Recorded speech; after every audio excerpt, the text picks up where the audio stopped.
Today's story comes from the relationship advice subreddit and was posted by I Think My Wife Is Hot One and was titled My Male 36, Wife, Female 43, Thinks I Couldn't Be Attracted to Her, and Therapist Agreed. Married a little over 2 years, after dating a very short time, around 3 months. We met at a work event, and I was immediately smitten with my wife. It was like out of a movie. I saw her chatting with a group of people, and in my head I heard, "Oh, there she is." She was newly divorced and took some convincing on my part, but we have been together from that night on and get along extremely well. Now, for clarity, I am extremely attracted to my wife. We may just still be in the honeymoon stage, but I've never felt this way about another woman. And because it pertains to the conversation we had today with her therapist, I would say the majority of the population would find her attractive and not in a niche way. She is objectively attractive. I feel we are evenly matched in looks. Very few people have noticed the slight age difference. She, however, wins in personality, outgoing and charming, and she makes about 3 times as much money as I do. A couple months ago, we ran into an ex of mine, and by ex, we literally dated for maybe a month and were never exclusive. After, my wife mentioned how different they were, age, hair color, body type, etc., and it ended in a pretty heated argument. We have had 3 or 4 conversations since, all of which I was trying to convince my wife I'm not going to leave her for a woman I dated years ago. Last week, she asked if I would go to her therapist with her today, and I agreed. She has been seeing her for about 8 years for anxiety and about a depression that happened before we met. Today started normal enough, and I had figured why we were there, so I just jumped into it thinking the therapist would be on my side and would help me calm my wife's fears. That's not what happened. The therapist did very little talking, although their long silences and knowing glances started to piss me off right away. The thing that stood out to me the most was how my wife reiterated how she doesn't see how I would be attracted to her, and the therapist didn't even disagree. Like I felt like a crazy person. My wife is beautiful, charming, funny. It feels like I wished her into existence. She brought up the age difference, 7 years, my looks, and how quickly I wanted to get married as all reasons for why I'm basically a gold digger. First off, we both wanted to get married quickly. I asked and figured she would want a long engagement, but she didn't, so we got married. Second, I never even discussed money with her until after we were married and never dreamed she made so much more than I do. She said she doesn't think I'm after her money, but enjoy the lifestyle while I'm with her, and it makes it easier to pretend I'm attracted to her. Sorry, more attracted to her, like I played up. I'm completely blindsided and don't really want to talk to my family or friends. It's humiliating being accused of marrying someone for a lifestyle. For clarity, I moved in her house, I rent out my old home, but that income just covers the mortgage and the company that manages it. All our money goes into a joint checking with automatic transfers into savings, etc. Our bills are paid from that account. I looked at our bank account, and I spend significantly less than she does each month on average. After leaving, I'm in a complete panic that she's going to leave me, even though I feel humiliated and love her so much. I immediately wanted to offer to sign a prenup or separate bank accounts or both, but I just froze. My wife seems so sad and I'm so frustrated. I didn't even do anything wrong. The women I've dated in my past don't have a similar type, and to be honest, I didn't really date, more like hook up for a few months then moved on. I love my wife. She's the first woman I have ever met that I have had a real partnership with, like we were a team, and now that's all gone. I don't feel like I have the strength to leave her. It scares me that I can't even envision a scenario where I would leave. She's my most favorite person. How do I rebuild trust when I don't feel I ever did anything to lose it? Relevant comments. Matruf says, it doesn't sound like you did anything wrong, but are a victim of her insecurities. My suggestion to you is that the two of you see an unbiased therapist for additional help. Therapists are human and can develop an alliance with a longtime patient, sometimes to the point of subconsciously taking sides. I think her therapist reinforced her fears and caused more damage, instead of helping in this case. Hope replied, I don't know why, but you saying that therapists are humans made me feel a ton better. It's so weird to think of my wife as insecure. It's an odd feeling seeing someone you think so much of being so sure they are unattractive. Ben again, too, says, so what is her proposed solution? What did the therapist suggest? Did either of them have any sort of path you could travel to fix this? Because unless there's something they think you can do to fix this, it kind of seems like a pointless thing to bring up. You came to the obvious solution, offer a prenup, but it's also a pretty upsetting thing to have to do. Plus, now you're always going to wonder what your wife thinks of you. Does she really believe that you do that to her? I think her therapist has badly fucked up here. A good therapist should have asked questions to help your wife figure it out for herself, especially a person who's long battled with depression. This sucks, man. I'm sorry. Hope replied. I left early. I think now I was having a panic attack and left and waited in the car. But I don't want to wait for the next shoe to drop. For what I can remember, there were no fixes suggested, but I should ask once I calm down and collect my thoughts. Sugarplum says, Opie, were you able to voice any of your concerns during the session, or was it mostly one-sided? Definitely suggest to your wife to see a couples counselor. At least that way she can see you are invested in this and trying to work this out. Hope replied. I rambled on like an idiot for the first 15 minutes about how my wife can't get upset every time we run into a person from my past and how much we love each other, then immediately went silent when my wife was explaining why she thought I was not really in love with her. Total was about 25 minutes before I just got up. Edit. My wife didn't come home last night, but I texted her this morning. First apologizing for leaving the session and then asking her to come home so we could formulate a plan. No, we're back yet, but I doubt she will check her phone before lunch if she went to work. Thanks for letting me vent. I've already asked my insurance company to send a list of counselors for me to call later today. Hopefully I will find a good fit, as I don't even know how to go about picking one. Edit 2. I need a referral from my general doctor before insurance will cover a therapist or psychologist. I have an emergency phone appointment Monday and will be seeing someone by myself. My wife didn't return my text, but did come home about an hour later. Honestly, I cried for the first time in a long time, but was able to get across how seriously I take her concerns.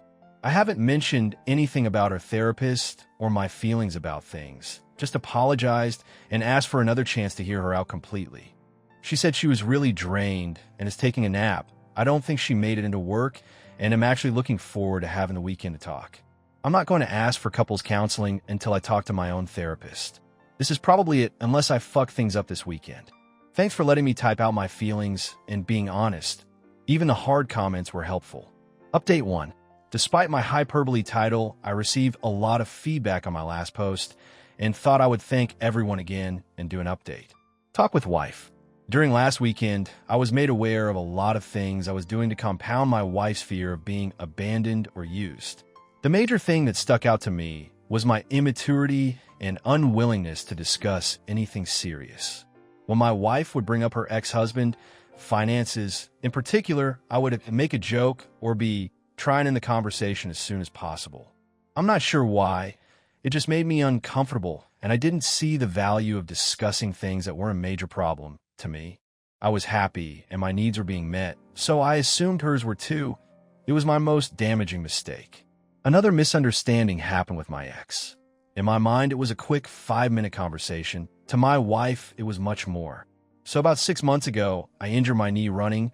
I had been up to that point a pretty serious low-mileage runner, 5 to 10 miles 3 times a week. After the injury, my doctor suggested I try weight lifting as I was worried about physical therapy not being enough. Well, I hired a personal trainer and have been a gym rat ever since. It's become a serious hobby that I apparently obsessively talk about.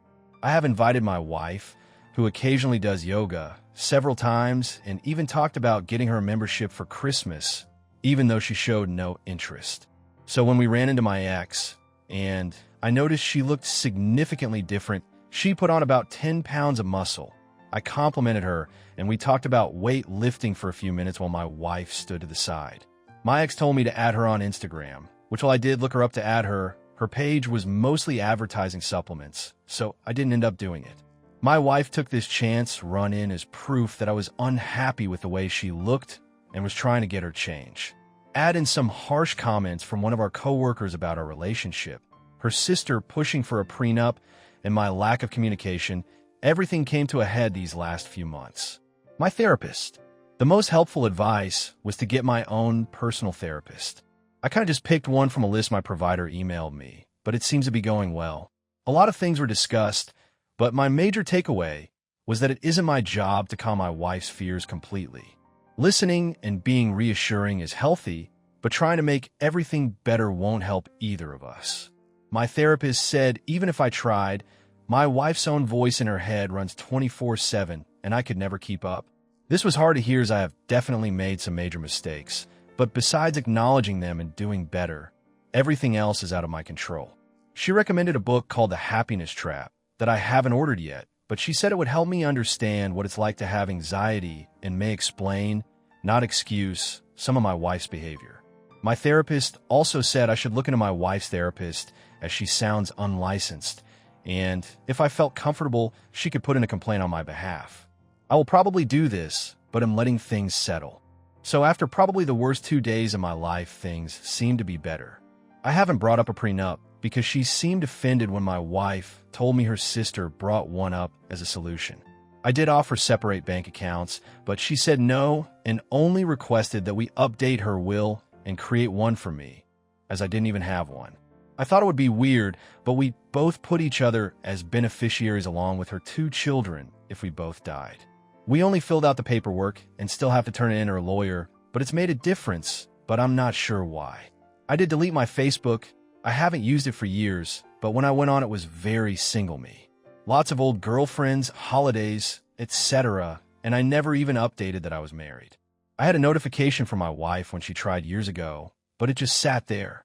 My wife is still fairly active on Facebook, and I could see how that would feel awful even though she never mentioned it. My last update was a picture of a woman and I that I randomly met in Hawaii during a vacation. I titled it 2 Blondes with Hearts. Like my whole page was embarrassing. I can't imagine what her family or friends thought when they found me. I was completely public and kind of a dick on there. I still feel like I'm waiting for the other shoe to drop, but honestly, there is no other person I would ever want to try this hard for. And if I'm becoming a better person for trying it, will be worth it no matter the outcome. Things are still really shaky, and she leaves immediately after Christmas for work. This whole episode has kicked on my anxiety, but I'm hopeful. Relevant comments. Moji Bear says, remember Reddit, there's always 2 sides to every story. It's so hard to get the full picture from just one person's point of view. Good for you, OP, for realizing all of this and working on the issues within your marriage. I hope you guys can work through all of this. I could tell you care about her. Hope replied, my immaturity and lack of communication was contributing to a problem I didn't even know was there. Her insecurities are my problem, but if I love her and want to make this work, I can work on myself and be more forgiving when she needs extra support. Opie was asked how things are going. Hope replied, yeah, things are going good. Been using this throwaway to browse relationship subreddits. Not sure if it's helping, but feeling grateful my problems seem fixable. Trying my best, so if our marriage fails, I won't have any regrets. Hope replied, my wife is extremely outgoing and I'm very introverted. She is very serious, and I'm very not. We recently have been going through some issues, and it really came down to communication and a willingness to ask for what we need. Having serious, deep conversations and communicating my love and admiration in words, not just physically, is important to my wife, so I try to do so daily. I enjoy one-on-one time together and spending my nights at home. She understands and tries to plan fun activities for us to do together and doesn't take it personally if I don't want to go out at night. If you're both able to ask for what you need and able to give the other person what they need, isn't really a problem. Update 2. I received a chat request this morning asking for an update. Here is how I remember things starting from where I left off. I immediately got into individual therapy and we both joined couples therapy. I went individually for a few years and we attended couples therapy for approximately 6 months. We both really liked our therapist, but we eventually ran out of things to discuss. The biggest takeaway from therapy was realizing what an absolute joke I had been. I was walking around with my brain literally turned off. I didn't take anything seriously, which made my wife think I couldn't be trusted. I thought everything would always work out, not even realizing she was the reason it did. Looking back, it's so embarrassing. All I had to do was start participating in our life. I'm incredibly grateful for the therapists who held me accountable and kindly told me to grow up. I wanted my wife to trust and lean on me, but I'd shown no proof that I was actually capable.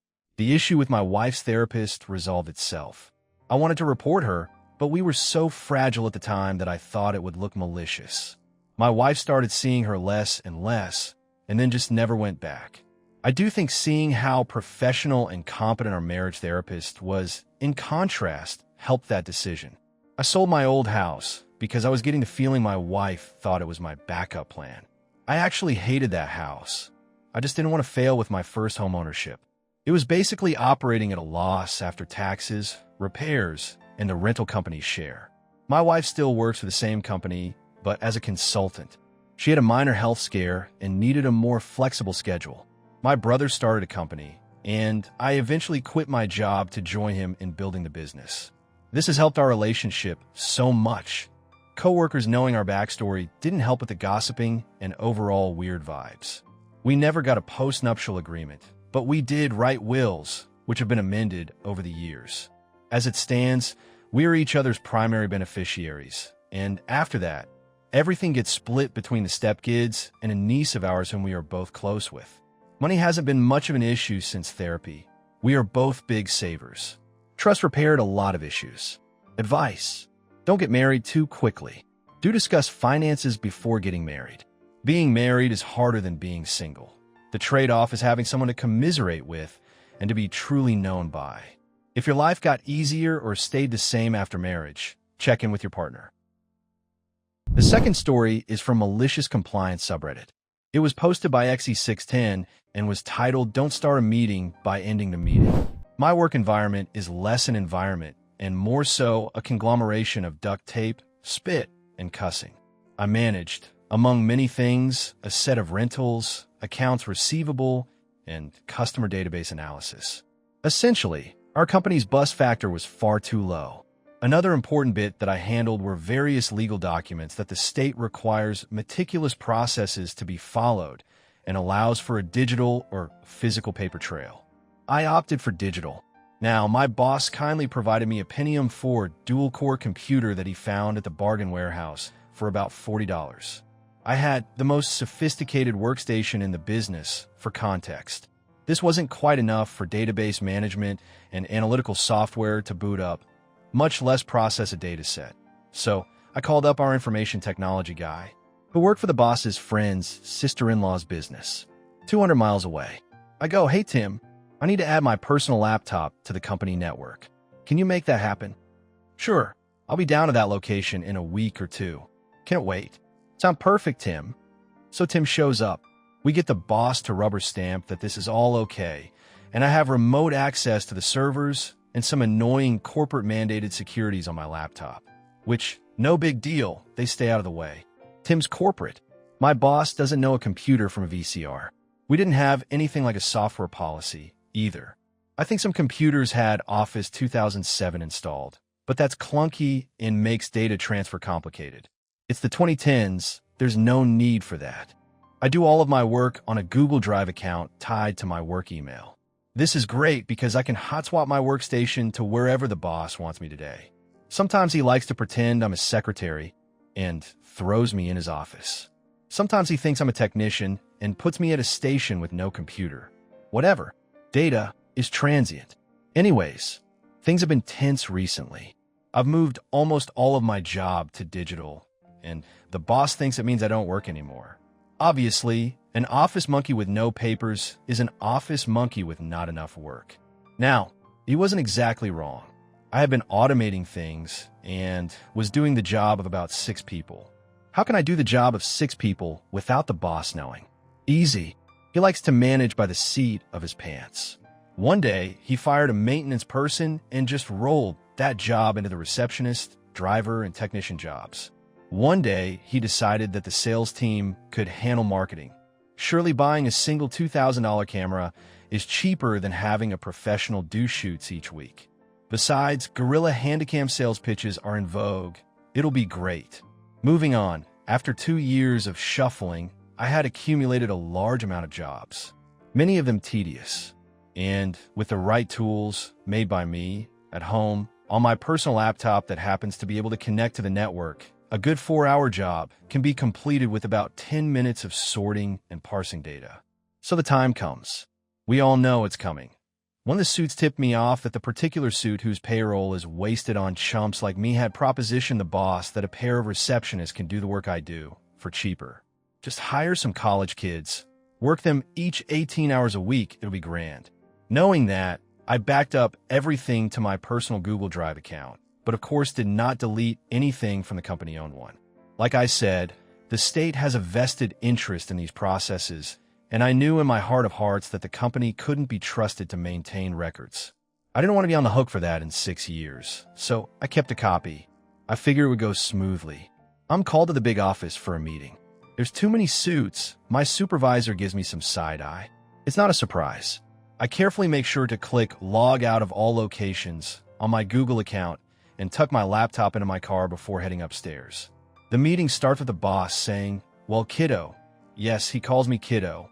Since I'm not 60 years old, I'm obviously a child. "Well, kiddo, I'm sad to say that I was wrong. I shouldn't have hired you. You're fired." Well, that was blunt and rude. So I stand up, extend my hand across the table, and prepare to thank him for the last few years. Not so fast. Sit down, we have things to discuss. Huh? What? I sit down for a moment in brief shock. The adrenaline starts to pump, and my fingertips are cold. Boss begins to tell me all the things they need from me. Contact, account statuses, explanation of discrepancies on accounts, receivable accounts, documentation for state interests. All things that, as his competent employee, I could have printed and sitting on his desk in moments. I decide to comply with him, starting the meeting by saying I'm fired. Where I live, either of us can stop the employment situation for any reason. He had legally fired me.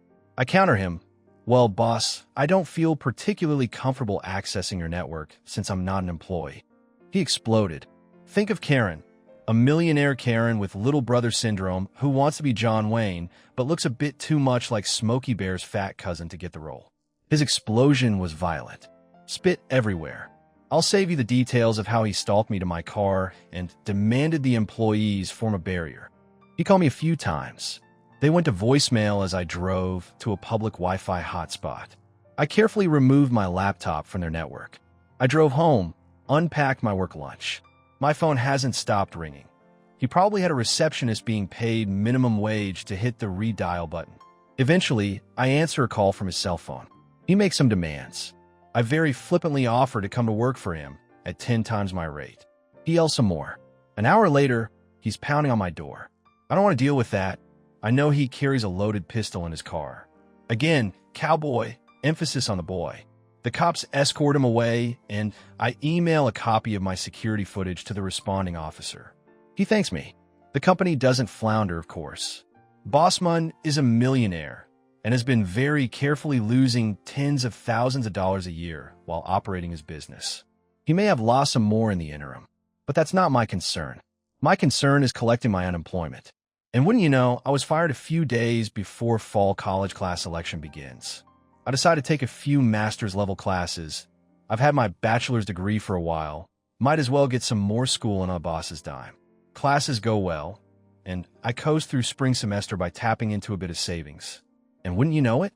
The pandemic happens and my unemployment benefits are extended. Guess I'll take some summer classes. And those extended benefits were at 3 times the base unemployment rate. Gee whiz, guess I could take a full set of fall classes too. And then the state extended it for another 3 months at double the base. I have winter sessions sign-up date marked on my calendar. The bossman calls me this morning. I coyly thank him for firing me without cause a year ago and let him know I made the dean's list last semester. He tells me to fuck off. He called to take me up on my deal. He'll hire me at 5 times my rate to give him some information. I remind him, wasn't the deal 10 times my rate? Fuck you, 5 times is too much. And I only need you for an afternoon. Well, I've been thinking about it. My unemployment benefits run out in a week or 2, so I'll do it. I'll contract for you. I want 20 times what I was making. 40 hours minimum. Paid in advance. Oh, and written scope of work. I'm only doing the work you say you need done during negotiations. Fuck you. I'll give you 5 times in a day of work, and that's final. No, thanks, boss. I have to get back to the classes you're paying for. Thanks again. I hang up. He calls back an hour later, just moments before I started writing this. It's actually his daughter. the comptroller of the company. She says she spoke some reason to the boss. He'll hire me at 20 times my rate for 40 hours of work, half paid up front. Actually, it was 100% up front, not half. Fine. Update 1. I got a call. They seem to have decided that the daughter/comptroller will be the best point of contact, which is fine with me. We got along fine. She is a nice kid that used to run around the office. It seems like the bulk of the issue is the information that they can't find. That's roughly zero work. But since they can't find that information at all, auditors are nitpicking very fine details that my replacements have bungled up. From the way she told it, it sounds like a nightmare. The literal end of times. Honestly, it sounds like a solid day of work running through their server with some of my tools. Maybe 2 days. She wants me to start as soon as possible while they finalize writing up a contract. I gave a surprised of a chuckle and said no dice. Contract first, and I'll have them pass the audit perfectly like I always used to. But there's a deadline. I work fast. You don't understand. We only have until the end of the month. This needs started on today. I work fast, and it sounds like you should hire someone who knows how to write contracts fast, too. Whatever. If you don't fix this year, you know what? Never mind. I'll email you something in the morning. Sounds like a plan. Good night. Update 2. Well, here we are. Sorry for the delay. I had to do the work while also preparing some pretty heavy coursework for my degree. In any event, here we are. The short and sweet of it is that I got paid significantly more than the boss thinks I'm worth, and the boss gets to keep his business. Unfortunately, the boss decided that I should be under a non-disclosure agreement. So I am.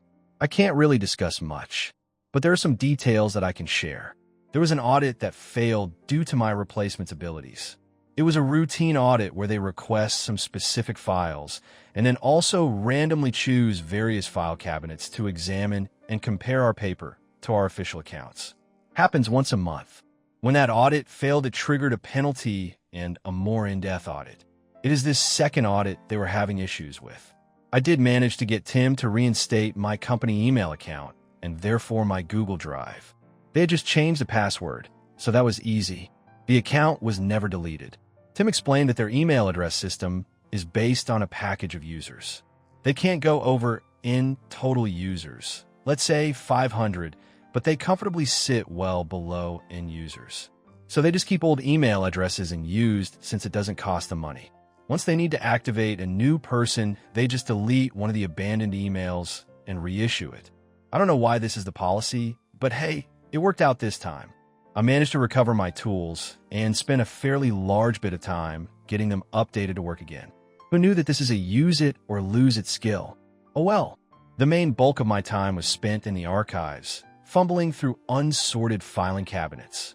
When my replacement couldn't handle the workload, the bossman hired a part-time high school kid to help around the office with easier tasks.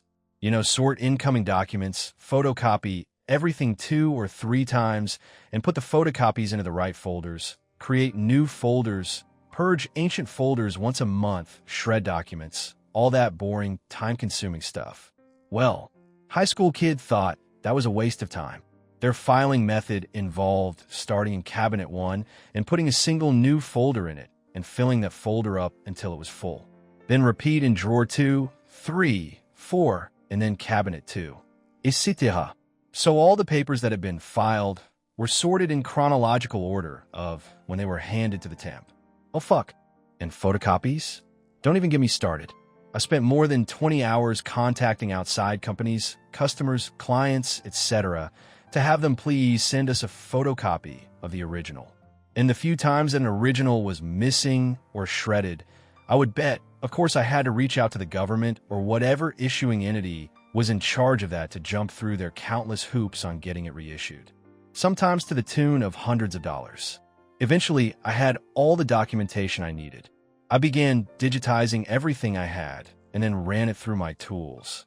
Things broke a few times, but nothing that good old Google and Stack Overflow can't fix.